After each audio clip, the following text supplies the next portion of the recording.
Now get Srila Prabhupada's books in ebook and audiobook form. Download the Transcend app.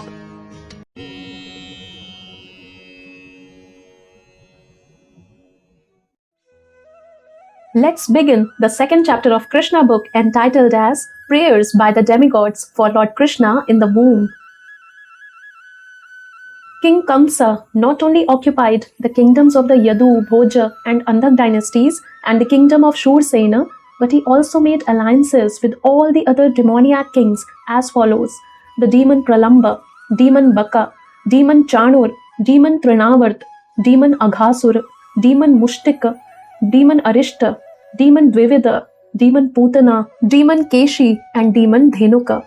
At that time, Jarasandha was the king of Magad province, known at present as Bihar state. Thus, by his diplomatic policy, Kamsa consolidated the most powerful kingdom of his time under the protection of Jarasandha. He made further alliances with such kings as Banasur and Bhaumasur until he was the strongest. Then he began to behave most inimically towards the Yadu dynasty, into which Krishna was to take his birth.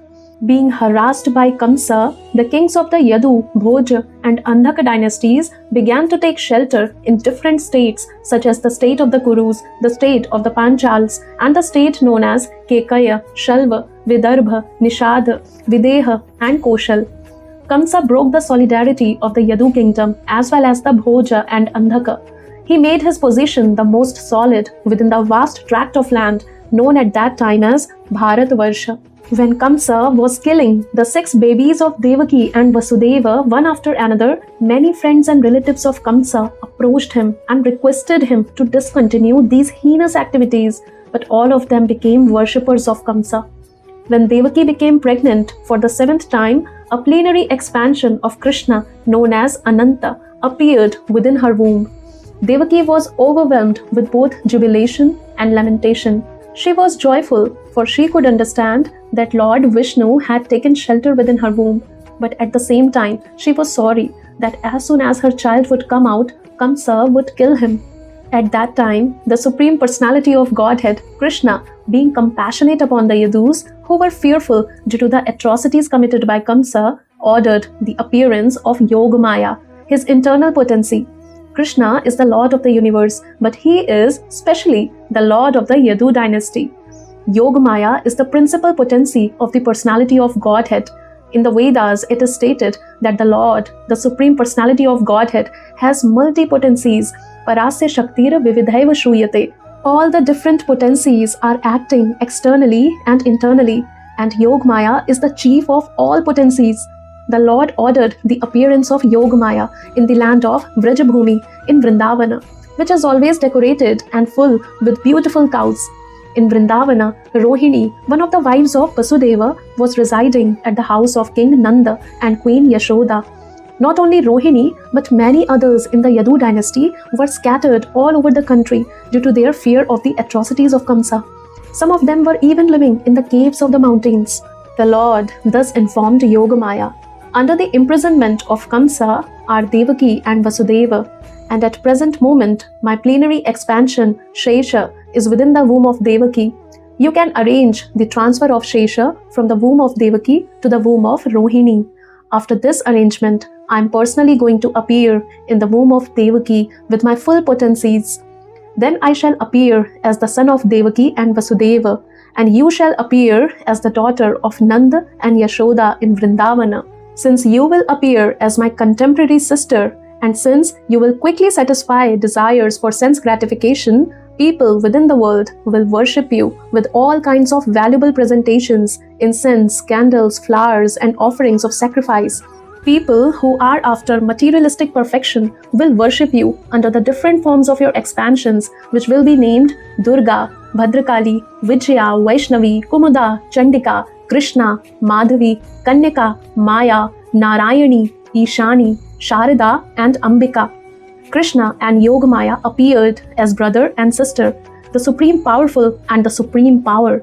Although there is no clear distinction between the powerful and the power, power is always subordinate to the powerful. Those who are materialistic are worshippers of the power, but those who are transcendentalists are worshippers of the powerful. Krishna is the supreme powerful, and Durga is the supreme power within the material world. Actually, people in the Vedic culture worship both the powerful and the power. There are many hundreds and thousands of temples of Vishnu and Devi, and sometimes they are worshipped simultaneously. The worshipper of the power, Durga, or the external energy of Krishna, may achieve all kinds of material success very easily. But anyone who wants to be elevated transcendentally must engage in worshipping the powerful in Krishna consciousness. The Lord also declared to Yogamaya, "My plenary expansion, Ananta Shesha, is within the womb of Devaki. On account of being forcibly attracted to the womb of Rohini, he will be known as Sankarshana and will be the source of all spiritual power or bala, by which one can attain the highest bliss of life, which is called Ramana." Therefore, the plenary portion Ananta will be known after his appearance either as Sankarshana or as Balarama. In the Upanishads, it is stated, Nayam Atma Balhinena Labhya.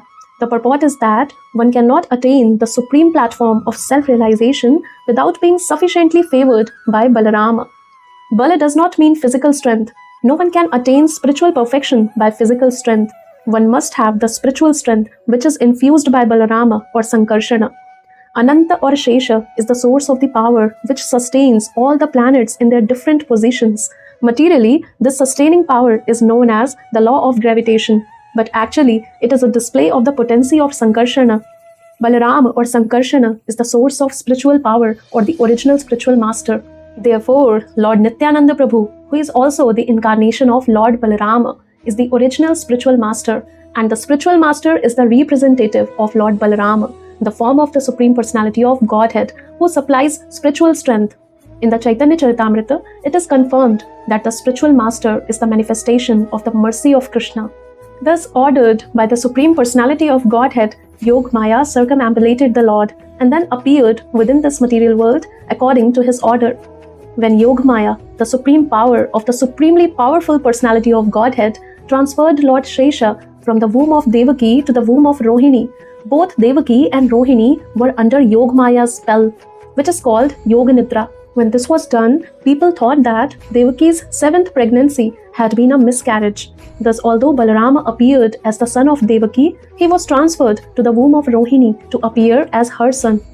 After this arrangement, the Supreme Personality of Godhead, Krishna, who is always ready to protect his unalloyed devotees, entered within the mind of Vasudeva as the Lord of the whole creation with full inconceivable potencies. It is understood in this connection that Lord Krishna first of all situated himself in the unalloyed heart of Vasudeva and was then transferred to the heart of Devaki. He was not put into the womb of Devaki by seminal discharge. The Supreme Personality of Godhead, by his inconceivable potency, can appear in any way. It is not necessary for him to appear in the ordinary way, by seminal injection within the womb of a woman.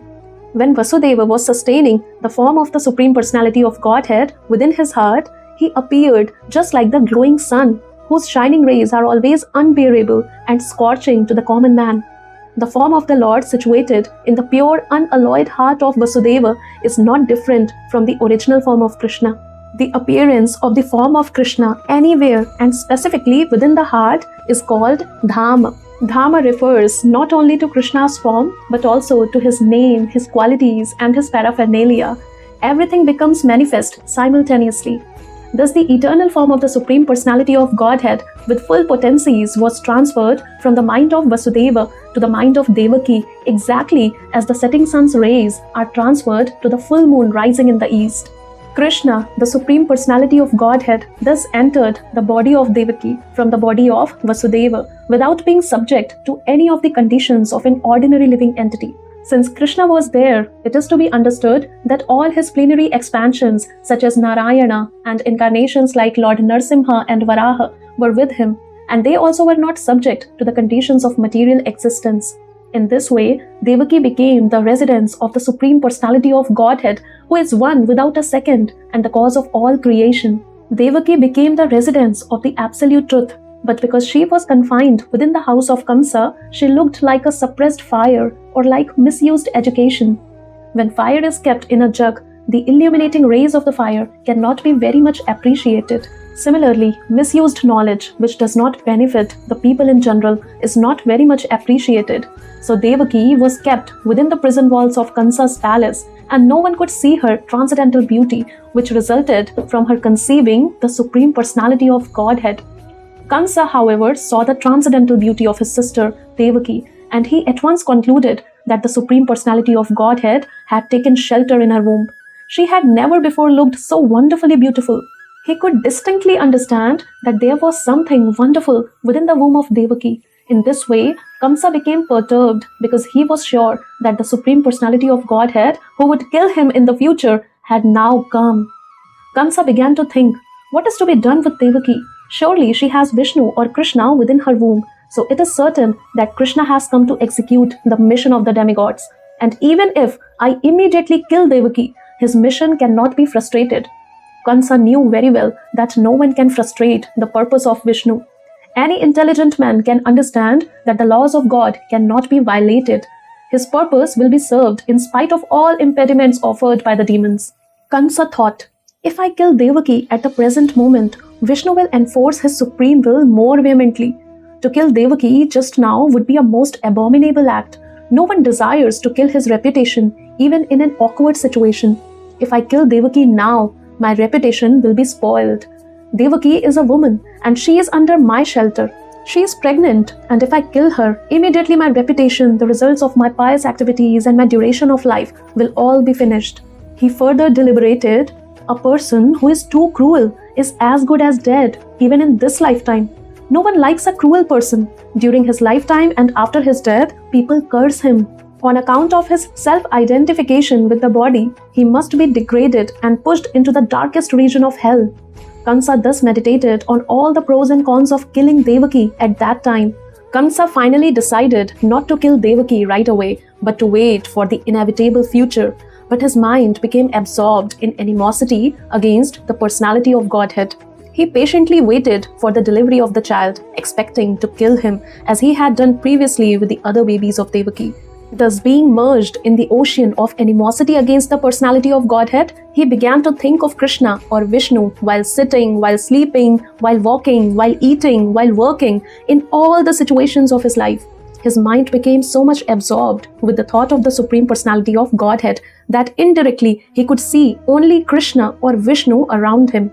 Unfortunately, although his mind was so absorbed in the thought of Vishnu, he is not recognized as a devotee because he was thinking of Krishna as an enemy. The state of mind of a great devotee is also to be always absorbed in Krishna, but a devotee thinks of him favorably, not unfavorably. To think of Krishna favorably is Krishna consciousness, but to think of Krishna unfavorably is not Krishna consciousness. At this time, Lord Brahma and Lord Shiva, accompanied by great sages like Narada and followed by many other demigods, invisibly appeared in the house of Kamsa. They began to pray to the Supreme Personality of Godhead in select verses, which are very pleasing to the devotees and which award fulfillment of their desires. The first words they spoke acclaimed that the Lord is true to his vow. As stated in the Bhagavad Gita, Krishna descends to this material world just to protect the pious and destroy the impious. That is his vow. The demigods could understand that the Lord had taken his residence within the womb of Devaki to fulfill his vow, and they were very glad that the Lord was appearing in order to fulfill his mission. Then the demigods addressed the Lord as Satyam Param, or the Supreme Absolute Truth. Everyone is searching after the truth. That is the philosophical way of life.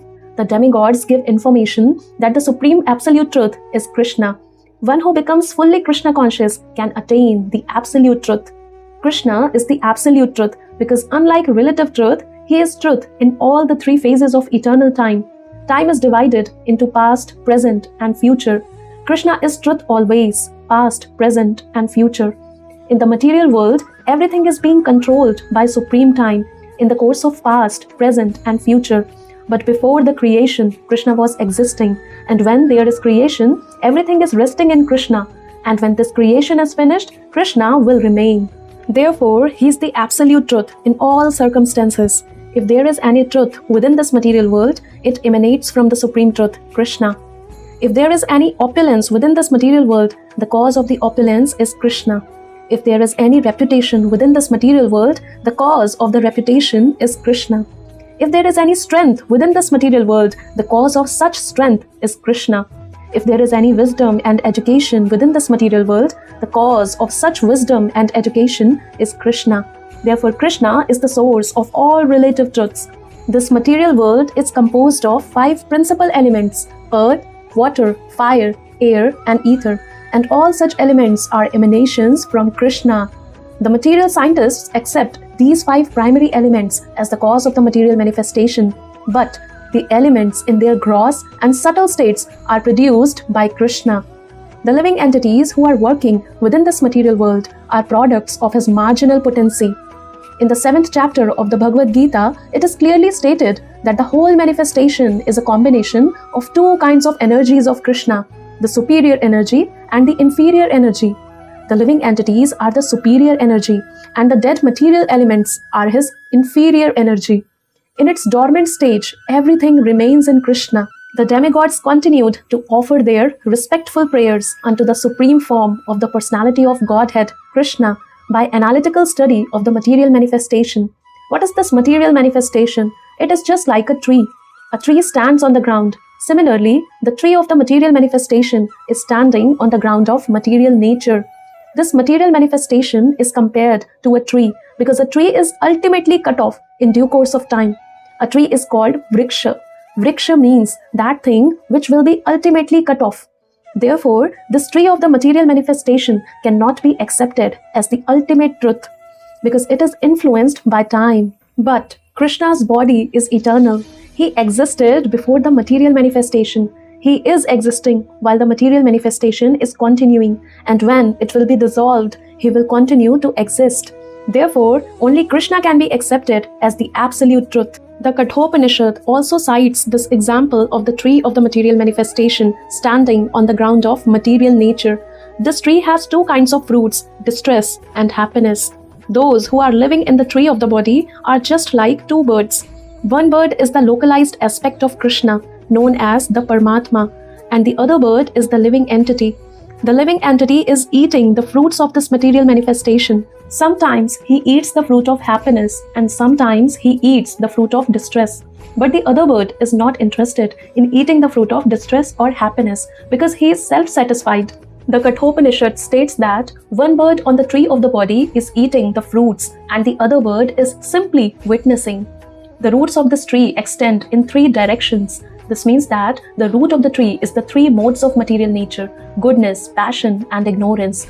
Just as the tree's root expands, so by association of the modes of material nature, goodness, passion, and ignorance, one expands his duration of material existence. The tastes of the fruits are of 4 kinds: religiosity, economic development, sense gratification, and ultimately liberation.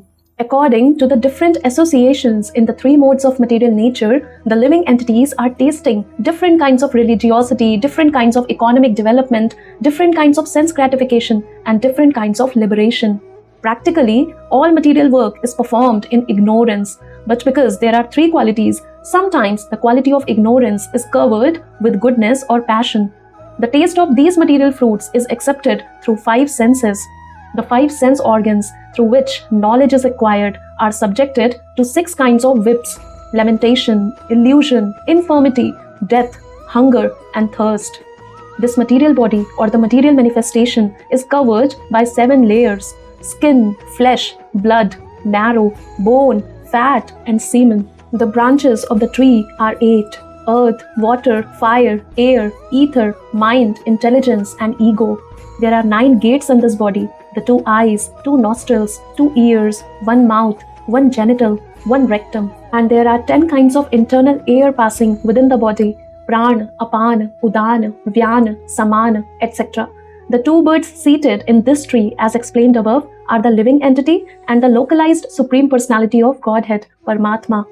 The root cause of the material manifestation described here is the Supreme Personality of Godhead.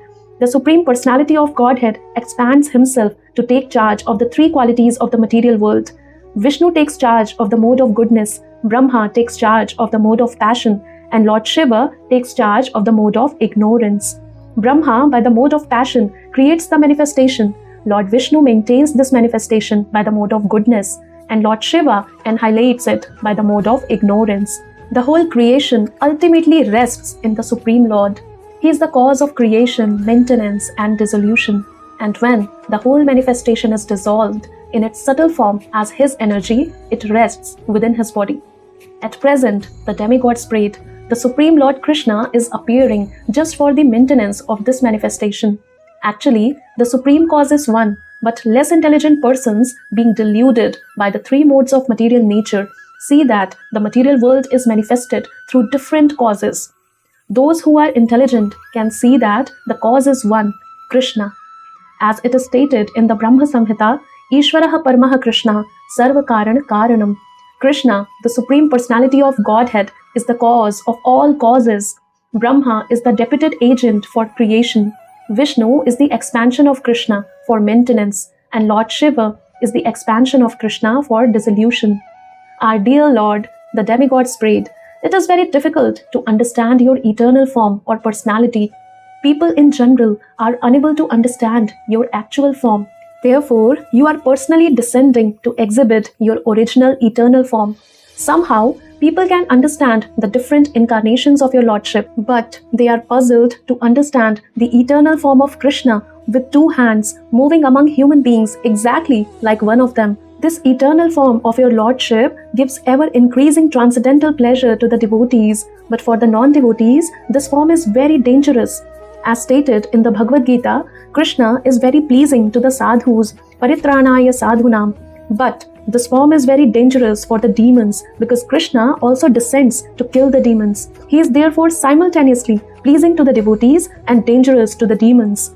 Our dear lotus-eyed Lord, you are the source of pure goodness. There are many great sages who simply by samadhi or transcendently meditating upon your lotus feet and thus being absorbed in your thought have easily transformed the great ocean of nations created by the material nature into no more than the water in a calf's hoof print.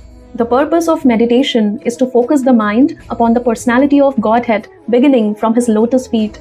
Simply by meditation on the lotus feet of the Lord, great sages cross over this vast ocean of material existence without difficulty. O self-illuminated one, the great saintly persons who have crossed over the ocean of nations by the help of the transcendental boat of your lotus feet have not taken away that boat.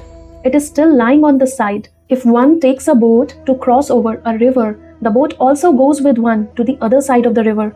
And so when one reaches the destination, how can the same boat be available to those who are still on the side? To answer this difficulty, the demigods say in their prayer that the boat of the Lord's lotus feet is not taken away. The devotees still remaining on the side are able to pass over the ocean of material nature because the pure devotees do not take the boat with them when they cross over.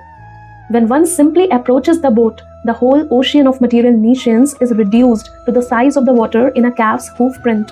Therefore, the devotees do not need to take the boat to the other side. They simply cross the ocean immediately. Because the great saintly persons are compassionate toward all conditioned souls, the boat is still lying on the side. In other words, one can meditate upon the lotus feet of the Lord at any time, and by so doing, one can cross over the great ocean of material existence.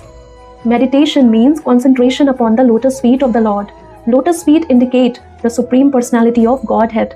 But those who are impersonalists do not recognize the lotus feet of the Lord, and therefore their object of meditation is something impersonal. The demigods express their mature verdict that persons who are interested in meditating on something void or impersonal cannot cross over the ocean of nations. Such persons are simply imagining that they have become liberated. O lotus-eyed Lord, their intelligence is contaminated because they fail to meditate upon the lotus feet of your Lordship. As a result of this neglectful activity, the impersonalists fall down again into the material way of conditioned life, although they may temporarily rise to the point of impersonal realization. Impersonalists undergo severe austerities and penances to merge themselves into the Brahma effulgence or impersonal Brahma existence, but their minds are not free from material contamination. They have simply tried to negate the material ways of thinking. That does not mean that they have become liberated. Thus they fall down. In the Bhagavad Gita, it is stated that the impersonalist has to undergo great tribulation in realizing his ultimate goal. At the beginning of Srimad Bhagavatam, it is also stated that without devotional service to the Supreme Personality of Godhead, one cannot achieve liberation from the bondage of fruitive activities. The statement of Lord Krishna is there in the Bhagavad Gita, and in Srimad Bhagavatam, the statement of the great sage Narada is there. And here also the demigods confirm it. Persons who have not taken to devotional service are understood to have come short of the ultimate purpose of knowledge and are not favored by your grace. The impersonalists simply think that they are liberated, but actually they have no feeling for the personality of Godhead. They think that when Krishna comes into the material world, he accepts a material body. They therefore overlook the transcendental body of Krishna. This is confirmed in the Bhagavad Gita, Avajananti Mamamudaha. In spite of conquering material lust and rising to the point of liberation, the impersonalists fall down. If they are engaged just in knowing things for the sake of knowledge and do not take to the devotional service of the Lord, they cannot achieve the desired result. Their achievement is the trouble they take, and that is all. It is clearly stated in the Bhagavad Gita that to realize Brahma identification is not all. Brahma identification may help one become joyful without material attachment or detachment and to achieve the platform of equanimity. But after this stage, one has to take to devotional service. When one takes to devotional service after being elevated to the platform of Brahma realization, he is then admitted into the spiritual kingdom for permanent residence in association with the Supreme Personality of Godhead. That is the result of devotional service. Those who are devotees of the Supreme Personality of Godhead never fall down like the impersonalists. Even if the devotees fall down, they remain affectionately attached to their Lord. They can meet all kinds of obstacles on the path of devotional service, and freely, without any fear, they can surmount such obstacles. Because of their surrender, they are certain that Krishna will always protect them. As it is promised by Krishna in the Bhagavad Gita, my devotees are never vanquished. Our dear Lord, the demigods continued, you have appeared in your original unalloyed form, the eternal form of goodness for the welfare of all living entities within this material world. Taking advantage of your appearance, all of them can now very easily understand the nature and form of the Supreme Personality of Godhead. Persons who belong to the four divisions of the social order, the brahmacharis, grihasthas, vanaprasthas and sannyasis, can all take advantage of your appearance. Dear Lord, husband of the goddess of fortune, devotees who are dovetailed in your service do not fall down from their high position like the impersonalists. Being protected by you, the devotees are able to traverse over the heads of many of Maya's commanders-in-chief, who can always put stumbling blocks on the path of liberation. Dear Lord, you appear in your eternal transcendental form for the benefit of the living entities so that they can see you face to face and offer their worshipful sacrifices by ritualistic performance of the Vedas, mystic meditation, and devotional service as recommended in the scriptures. Dear Lord, if you did not appear in your eternal transcendental form full of bliss and knowledge, a form which can eradicate all kinds of speculative ignorance about your position, then all people would simply speculate about you according to their respective modes of material nature. The appearance of Krishna is the answer to all imaginative iconography of the Supreme Personality of Godhead. Everyone imagines the form of the Supreme Personality of Godhead according to his mode of material nature. In the Brahma Samhita, it is said that the Lord is the oldest person. Therefore, a section of religionists imagine that God must be very old, and therefore they depict a form of the Lord like a very old man. But in the same Brahma Samhita, that is contradicted. Although he is the oldest of all living entities, he has his eternal form as a fresh youth. The exact words used in this connection in Srimad Bhagavatam are Vijnanam Agyan Abhidapamarjanam. Vijnanam means transcendental knowledge of the Supreme Personality of Godhead. Vijnanam is also experienced knowledge. Transcendental knowledge has to be accepted by the descending process of disciplic succession as Brahma presents the knowledge of Krishna in the Brahma Samhita. The Brahma Samhita is Vijnanam as realized by Brahma's transcendental experience, and in that way he presented the form and the pastimes of Krishna in the transcendental abode. This knowledge is Ajnana Bhidapamarjanam, that which can smash all kinds of speculation in ignorance.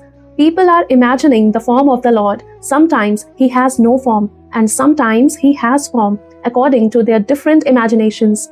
But the presentation of Krishna in the Brahma Samhita is Vijnanam, specific experienced knowledge given by Lord Brahma and accepted by Lord Chaitanya.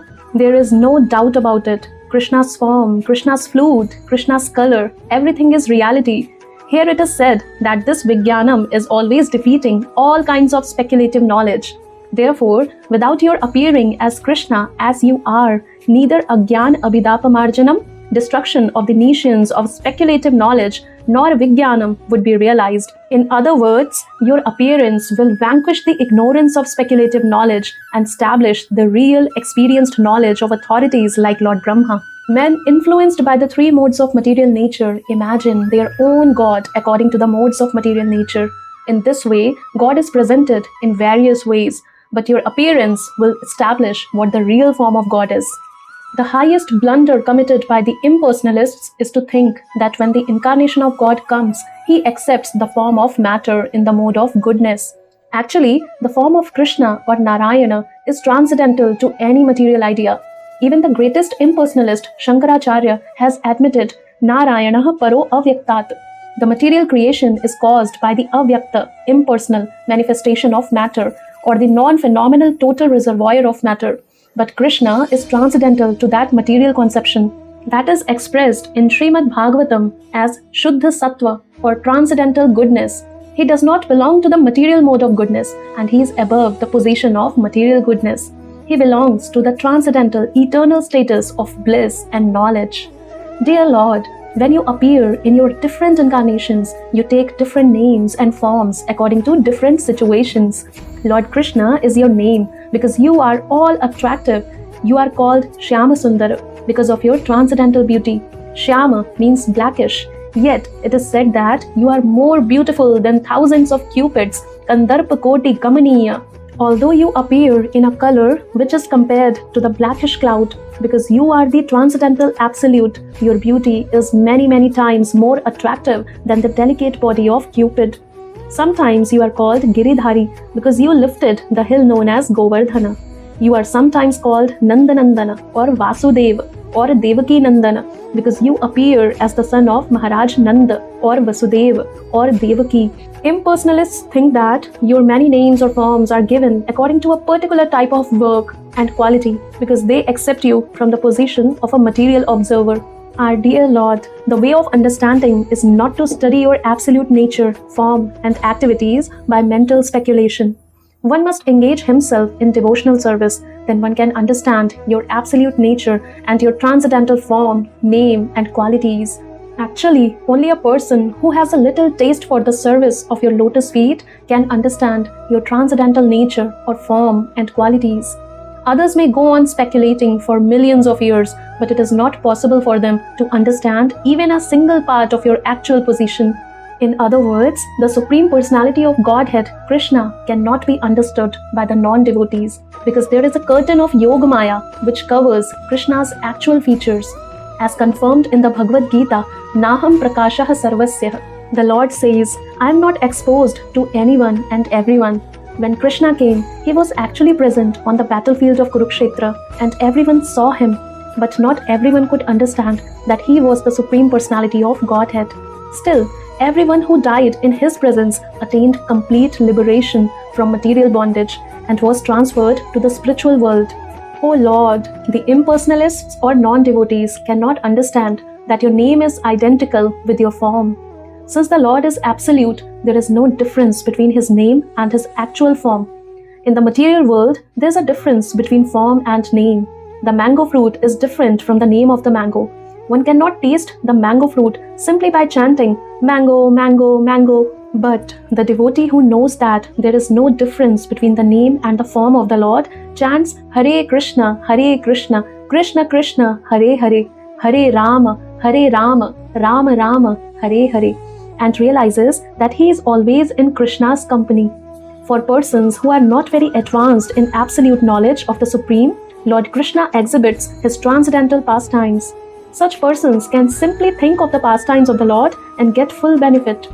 Since there is no difference between the transcendental name and form of the Lord, there is no difference between the transcendental pastimes and the form of the Lord.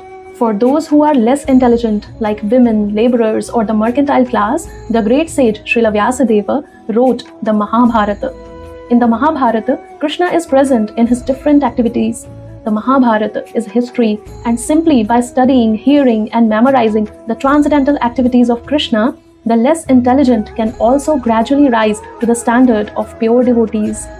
The pure devotees who are always absorbed in the thought of the transcendental lotus feet of Krishna and who are always engaged in devotional service in full Krishna consciousness are never to be considered to be in the material world. Srila Rupa Goswami has explained that those who are always engaged in Krishna consciousness with body, mind, and activities are to be considered liberated even within this body. This is confirmed in the Bhagavad Gita. Those who are engaged in the devotional service of the Lord have already transcended the material position. Krishna appears in order to give a chance to both the devotees and the non-devotees for realization of the ultimate goal of life. The devotees get the direct chance to see him and worship him. Those who are not on that platform get the chance to become acquainted with his activities and thus become elevated to the same position. Our dear Lord, O Supreme Controller, when you appear on earth, all the demons like Kamsa, Jarasandha will be vanquished and all good fortune will be ushered into the world. When you walk on the globe, your lotus feet will impress on the ground the marks of your souls, such as the flag, the trident, and the thunderbolt.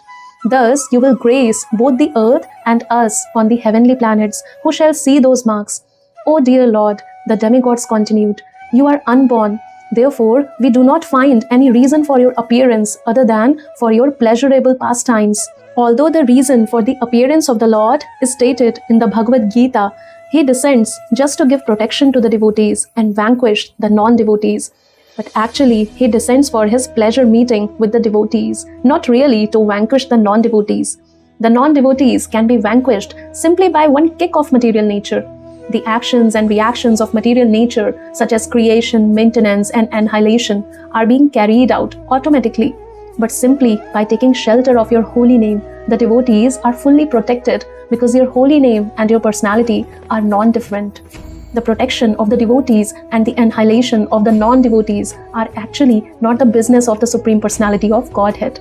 When he descends, it is just for his transcendental pleasure. There cannot be any other reason for his appearance. Our dear Lord, you are appearing as the best of the Yadu dynasty, and we are offering our respectful humble obeisances unto your lotus feet. Before this appearance, you also appeared as the fish incarnation, as the horse incarnation, as the tortoise incarnation, as the half-man, half-lion incarnation, as the boar incarnation, as the swan incarnation, as King Ramachandra, as Parshurama, and as many other incarnations. You appeared just to protect the devotees, and we request you in your present appearance as the Supreme Personality of Godhead himself to give us similar protection all over the three worlds and remove all obstacles for the peaceful execution of our lives. Dear Mother Devaki, within your womb is the Personality of Godhead, appearing along with all his plenary extensions. He is the original Personality of Godhead, appearing for our welfare. Therefore, you should not be afraid of your brother, the king of Bhoja. Your son, Lord Krishna, who is the original personality of Godhead, will appear for the protection of the pious Yadu dynasty. The Lord is appearing not alone, but accompanied by his immediate plenary portion, Baladeva. Devaki was very much afraid of her brother Kamsa because he had already killed so many of her children. So she was very anxious about Krishna. In the Vishnu Puran, it is stated that in order to pacify Devaki, all the demigods, along with their wives, used to visit her to encourage her not to be afraid that her son would be killed by Kamsa. Krishna, who was within her womb, was to appear not only to diminish the burden of the world, but specifically to protect the interests of the Yadu dynasty, and certainly to protect Devaki and Vasudeva. It is understood that Krishna had been transferred from the mind of Vasudeva to the mind of Devaki, and from there to her womb. Thus all the demigods worshipped Devaki, the mother of Krishna. After thus worshipping the transcendental form of the Lord, all the demigods with Lord Brahma and Lord Shiva placed in front departed for their heavenly abodes. Thus ends the Bhaktivedanta purport of the second chapter of Krishna, Prayers by the Demigods for Lord Krishna in the Womb.